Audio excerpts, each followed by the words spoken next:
혹시 암호화폐 계좌 확인해 보셨나요? 아마 심장이 쿵 내려앉으셨을 겁니다. 시장 전체가 정말 갑작스럽고 또 무섭게 폭락했죠. 너무 순식간에 일어난 일이라 다들 놀라셨을 텐데요.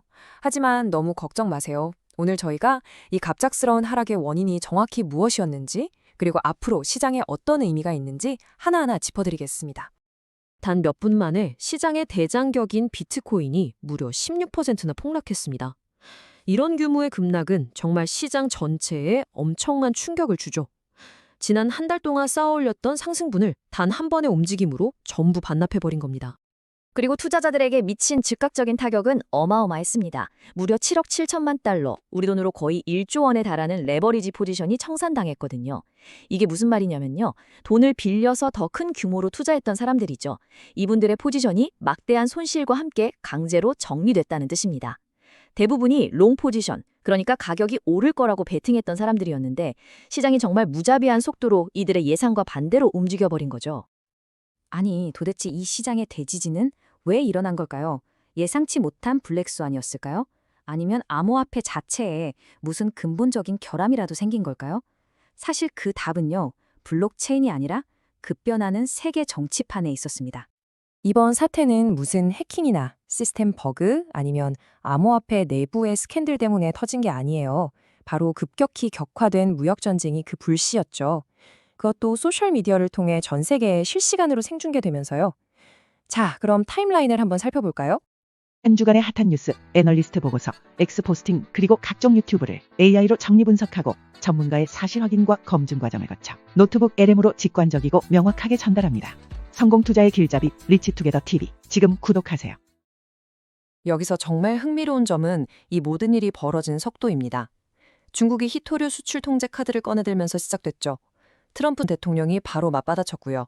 하지만 보시다시피 시장을 완전히 무너뜨린 건 바로 마지막 한 방이었습니다. 100%라는 구체적인 숫자와 11월 1일이라는 명확한 데드라인을 못 박은 그 위협이 정말 도화선을 불을 붙여버린 거죠.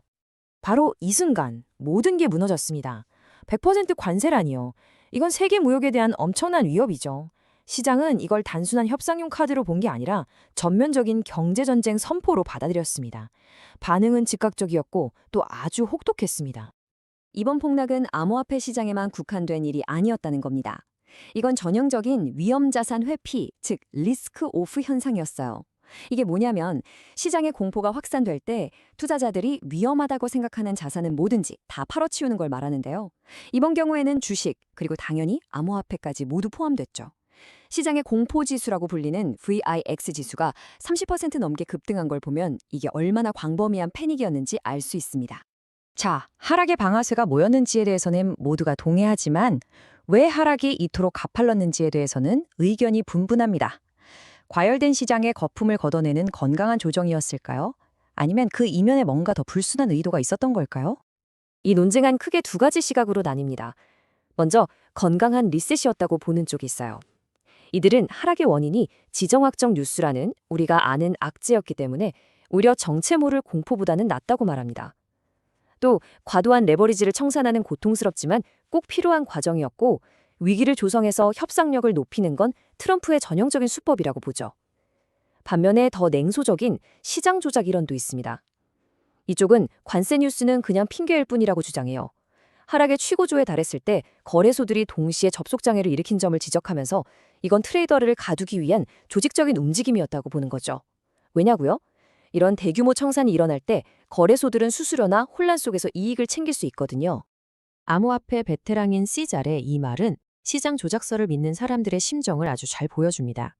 이들은 이런 급락 사태가 특히 거래소 점검을 동반하는 경우가 본격적인 상승장을 앞두고 너무 자주 일어난다며 이건 절대 우연이 아니라고 주장합니다.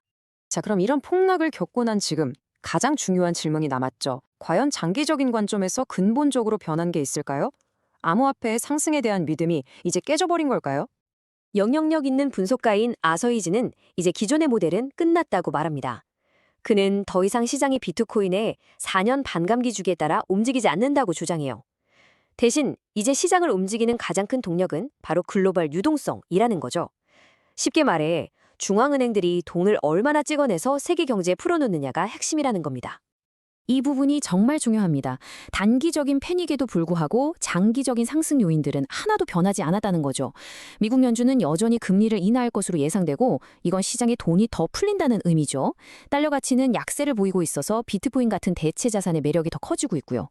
모건 스털리 같은 거대 기관들은 시장을 떠나는 게 아니라 오히려 계속 진입하고 있습니다.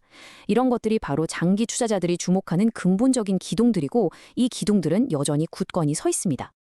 그리고 이 장기 목표 가격들을 좀 보세요. 아서 헤이즈는 글로벌 유동성에 근거해서 비트코인을 25만에서 50만 달러로 보고 있고요.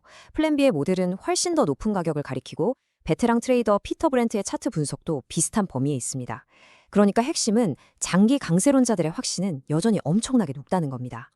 자, 지금까지 무슨 일이 왜 일어나는지 살펴봤습니다. 그럼 이게 여러분에게는 어떤 의미일까요? 이렇게 변동성이 큰 시장을 어떻게 헤쳐나가야 할까요? 우리만의 대응 전략, 플레이북을 한번 만들어 보죠. 간단한 4단계 프레임워크를 제안합니다. 첫째, 원인을 파악하세요. 이번 사태는 암호화폐 기술의 실패가 아닌 외부의 지정학적 충격이었습니다.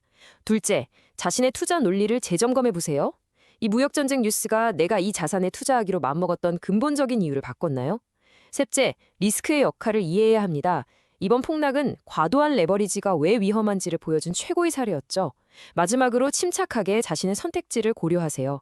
많은 사람들에게 지금은 패닉에 빠져 팔 때가 아니라 끈기 있게 보유하거나 전략적으로 추가 매수할 시점일 수 있습니다. 자, 그럼 이번 사태에서 얻을 수 있는 핵심 전략들을 요약해 보겠습니다. 매일 쏟아지는 뉴스의 소음과 기술의 장기적인 펀더멘털 신호를 구분하는 법을 배우세요. 그리고 이런 격렬한 움직임은 종종 레버리지를 쓴 투자자들을 벌주기 위해 만들어진다는 점을 기억하세요. 마지막으로 우리가 이 사태의 원인을 알고 있다는 사실에서 약간의 위안을 얻을 수도 있습니다. 정체를 알 수 없는 공포가 언제나 아는 공포보다 훨씬 더 위험하니까요. 그리고 이 모든 것은 우리에게 궁극적인 질문 하나를 던집니다. 지정학적 리스크가 점점 커지고 기존 금융 시스템이 더 불안해 보이는 세상에서 이번 사태는 암호화폐가 그저 패닉 상황에서 팔아치워야 할 또 하나의 위험 자산임을 증명한 걸까요? 아니면 오히려 특정 정부의 적대적인 행동에서 자유로운 탈중앙화된 가치 저장 수단으로서의 존재 가치를 더욱더 공고히 한 걸까요? 바로 이 점을 우리가 깊이 생각해 봐야 할 겁니다.